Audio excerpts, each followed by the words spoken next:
c'est des pertes d'emplois. Alors j'entends les emplois privés, les emplois publics, mais les emplois privés, vous en faites quoi?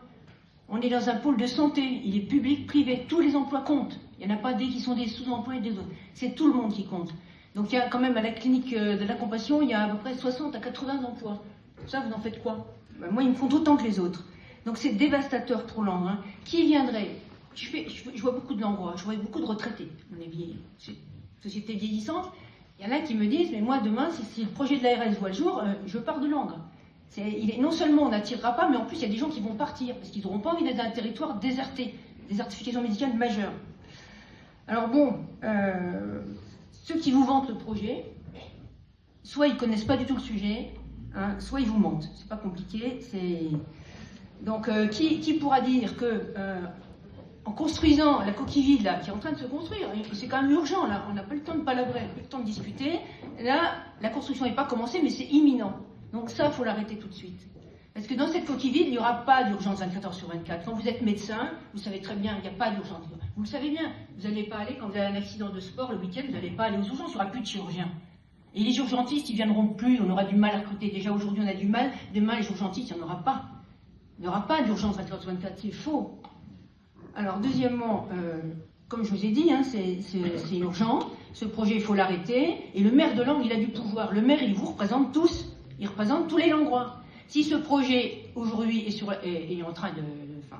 est en gestation, c'est bien parce que le maire de Langres l'a accepté. Elle l'a même demandé.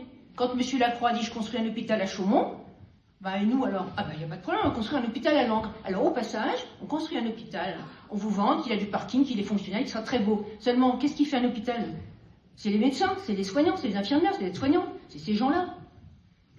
Donc, moi, ce que je propose, c'est que quand moi, si j'arrive, si je suis élu, le projet, il ne se fera pas. Parce que le maire de Langres, il a du pouvoir. Alors, juste une question par rapport à ça. Sur quel levier vous appuyez pour dire, moi, maire de Langres, j'arrête le projet? Alors, ça a été dit, il y a des procédures en cours. C'est pas là-dessus que... C'est pas sur les procédures en cours, on ne peut pas miser sur des procédures, parce que ça, c'est la justice. C'est simplement le pouvoir du maire de Langres. Le maire de Langres, actuellement, il l'a accepté, il le vante, il le promeut. Il a été aux avant-postes, le maire de Langres, Madame Cardinal, elle a été quand même à côté de Madame Guimy et tout. Non, ce sera terminé. Le projet, il n'est pas commencé. On ne peut pas contraindre une commune, un territoire, à accepter un projet qui est dévastateur. Donc ça, c'est quelque chose... Le maire a du pouvoir, on le dit. Lequel? Lequel au public, demain, c'est pas l'égalité santé, j'en fais partie, c'est pas ça qu'il faut aller faire. Il faut aller voir l'ARS, c'est pareil, c'est des exécutants. Il faut aller voir le préfet, qui va peut-être changer cette année, il faut aller voir le ministre, il faut remonter, il faut dresser les... Enfin, comment on dit, il faut mouiller sa chemise. C'est pas de dire on va attendre que ça se passe, parce que ça va commencer. Parce qu'à mon avis, c'est ce que va peut-être dire Madame Liard, c'est que les ordres de service, oui, non mais il va y avoir, non mais parce qu'on ne redonnerait pas forcément la parole. Oui, je suis désolée, on a le droit de s'interpeller. Donc ça va pas être forcément une partie de plaisir, je dis, mais il va falloir être déterminé, y arriver. Alors sur la maternité, pendant qu'on m'a donné l'occasion, ça n'a rien à voir. Hein. La maternité, c'est un service qui était perdu, on n'avait plus de gynécologue-obstétricien, on n'avait pas de pédiatre, c'est un service qui devait fermer, on ne pouvait pas. Je suis une femme, moi. Les femmes, moi, j'y serais pas allée. Le maire a du pouvoir, pas contre le service et des bobinets. Vous ne pouvez pas comparer la maternité qui était perdue, qui n'avait pas de... Je suis une femme, vous n'êtes peut-être pas une femme, mais quand vous êtes une femme, moi, j'y serais pas allée accoucher. Oui, parce que les femmes, elles peuvent aller dans un service, où il n'y a pas de gynécologue, pas d'obstétricien. Il n'y a pas une responsabilité. Je suis médecin. Voilà, je suis médecin. Aujourd'hui, le service de chirurgie qu'on prétend fermer, il marche à plein. Les gens se les arrachent. Allez voir les délais de consultation. Ça n'a rien à voir, comparant ce qui est comparable. Je crois que ma force que j'ai par rapport à vous tous, c'est que je connais quand même le sujet. Merci, Madame Benoît.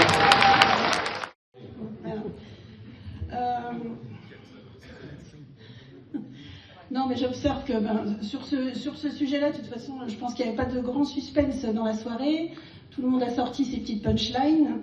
Monsieur Caviezel, donneur de leçons comme à son habitude. Les élus ceci, les élus cela, les décideurs, tout le monde à fond. Voilà. Parlons du fond, restons sur le fond. Ouais,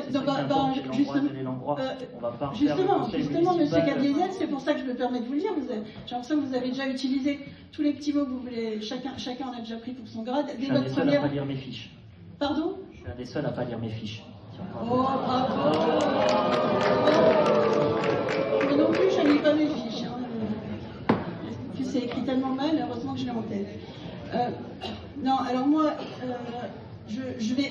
totalement, mais ça m'inquiète beaucoup ce que j'entends là. Tout le monde, moi je crois que je suis à peu près la seule, peut-être Benjamin, merci pour ton argumentaire, parce que je trouve quand même qu'il avait du sens. C'est plus un projet, il va falloir arrêter de dire que c'est un projet. On a l'art à Langres de parler de projet toujours pendant 15 ans, 20 ans. Quand on arrive à se décider, celui qui arrive après se redemande si peut-être c'était pas la bonne idée. Alors voilà, on stagne. Notre ville, elle est magnifique. On est en train de la gaspiller. Moi, ce qui m'inquiète, c'est que la réalisation, elle est en cours. Moi, je suis membre du conseil de surveillance avec Mme Clérin. On sait très bien que les travaux sont en cours. On en parle à l'hôpital. Moi, je vois bien que la direction de l'hôpital s'est réorganisée, qu'il y a une meilleure organisation que depuis quand je suis venue il y a 4 ans. Alors voilà.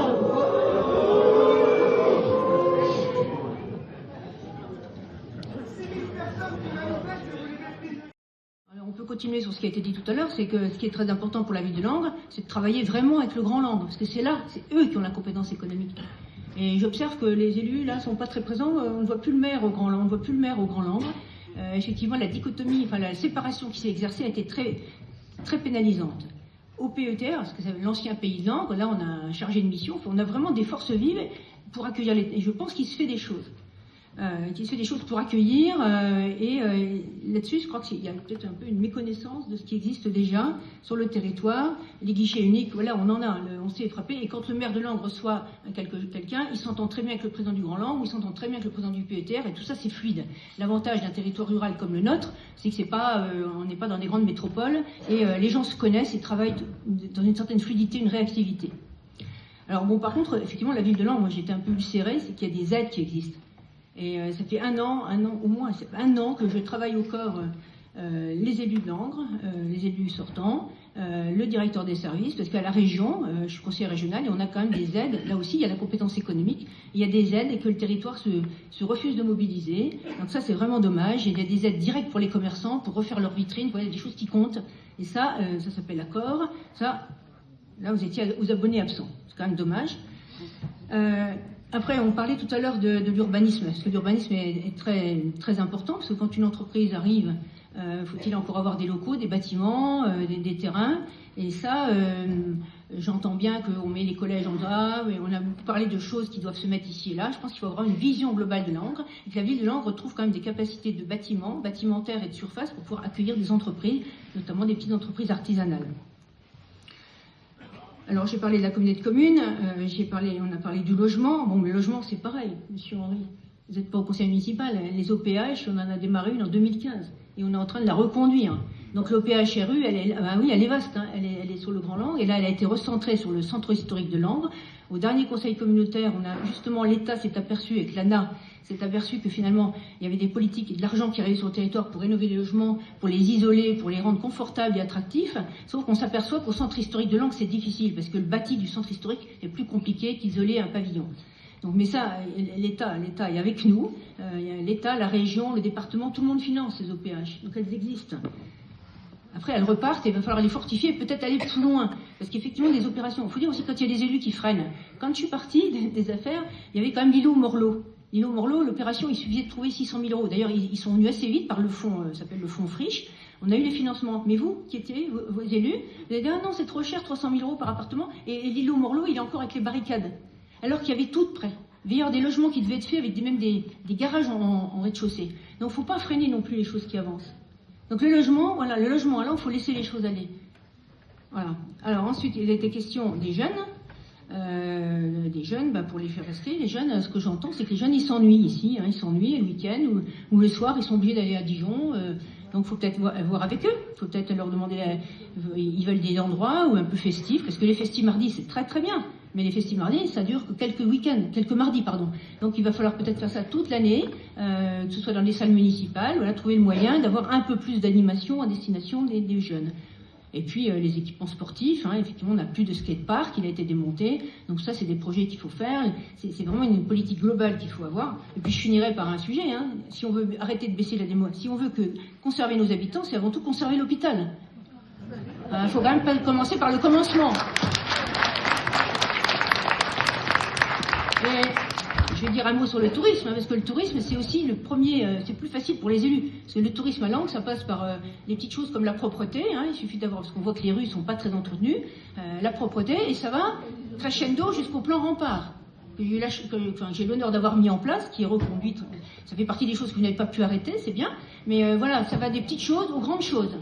Mais avant tout, l'hôpital. L'hôpital, c'est, on l'a dit, hein, c'est 80 emplois directs et indirects, vous pouvez multiplier par 2. Donc si on veut garder la ville de Langres sur pied, c'est déjà ça. C'est la priorité des priorités. Merci Madame Delon. Expérience, mais il ne s'était pas saisi. Quand on est dans l'opposition, on peut travailler. Alors, oui, quand on est dans l'opposition, on peut apprendre, on peut travailler. Je n'ai pas regretté mes passages dans l'opposition, et même le mandat que je viens de passer. J'ai appris, j'ai essayé d'inverser certaines tendances, j'ai essayé de sauver le projet de cinéma. Voilà, j'ai pas arrêté, que je sois dans l'opposition ou dans la majorité, je travaille. Donc je pense que l'expérience est fondamentale. Alors aujourd'hui, j'ai une équipe, voilà, c'est le roulement, il y a des gens qui sont expérimentés, il y a des gens qui le sont moins, et ces gens-là, ils font comme j'ai fait, on grandit, on apprend. Voilà, ça c'est la vie municipale. La vie municipale, c'est pas de dire mes prédécesseurs ont été mauvais, ils se sont chipotés, je sais pas quoi. Non, c'est le bilan. Qu'est-ce qu'on fait à la fin d'un mandat? Quel est le bilan du mandat? Moi, je vous ai présenté un bilan 2020. J'ai mis d'ailleurs en ligne tout à l'heure sur le réseau Facebook, parce que c'est le plus, à mon avis, le plus plébiscité. Mais voilà, faut rendre des comptes aux citoyens. Et c'est pas l'âge, ou c'est ce qu'on fait dans son mandat, et c'est ce qu'on est en capacité de faire. Donc moi, ce que je ferai, ce que je sais faire, c'est gérer. Je l'ai fait, j'ai été la première à baisser les taux tous les ans. J'ai été la première, je n'ai pas emprunté, parce qu'on ne pouvait pas, on avait 12 millions d'euros de dette. Alors, quand je suis partie, il n'y en avait plus que 6. Et pourtant, j'ai investi.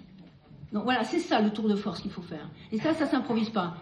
C'est quelque chose il faut être habité de ça, il faut l'avoir vécu, et on ne peut pas arriver comme ça en disant on découvre. Parce que c'est la ville de Langres qui va trinquer. On a déjà eu un mandat là tout de suite, oui, c'est pas passé grand chose. Hein. Le bilan c'est quoi? Une place d'hydro refaite à grands frais, qui n'était pas forcément obligée de faire une route en béton, et un pont je crois. Voilà. Le bilan, c'est pour ça d'ailleurs qu'on n'a pas eu de bilan officiel, parce qu'il n'y en a pas de bilan.